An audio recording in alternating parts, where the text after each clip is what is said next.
Hello, మీ నియోజకవర్గం ఏది? మీరు ఏ పార్టీకి ఓటేశారు? మీతో పాటు మీ ఇంట్లో ఎంతమంది ఉంటారు? వారిలో ఎవరెవరు ఏ పార్టీలకు వేసి ఉంటారు? అసెంబ్లీకి, పార్లమెంటుకు క్రాస్ ఓటింగ్ ఏమైనా వేసి ఉంటారా? ఇది పోలింగ్ తర్వాత ఓటర్లకు సర్వేల కోసం వస్తున్న ఫోన్ల తీరు.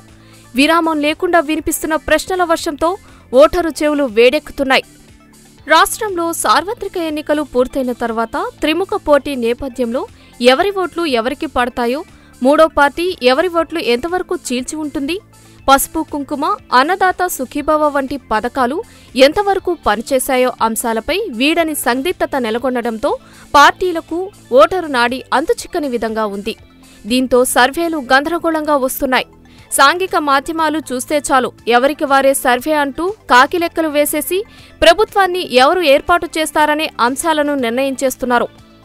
అయితే ప్రజలు వీటిలో ఏ సర్వేని నమ్మే పరిస్థితి లేకపోవడం, బెట్టింగ్ రాయులకు ఓటరు నాడి అర్థం కాక ఎటువైపు పందెం కాస్తే మేలు జరుగుతుందనే అంశాలను బేరుజు వేసుకోవడానికి కూడా ఫోన్ సర్వేలపై ఆధారపడుతున్నారు.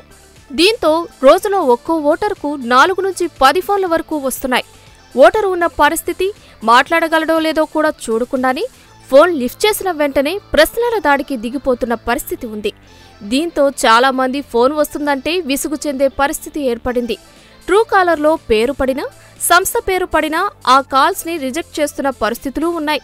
అయితే వీటిలో సాధారణ ఫోన్ నెంబర్ల తరహాలో ఉండడంతో వాటిని తప్పనిసరి మాట్లాడక తప్పడం లేదని, సమాధానం ఇచ్చేందుకు ఆసక్తి లేదన్నా వదలడం లేదని ఫోన్ వచ్చిన వాళ్లు చెబుతున్నారు.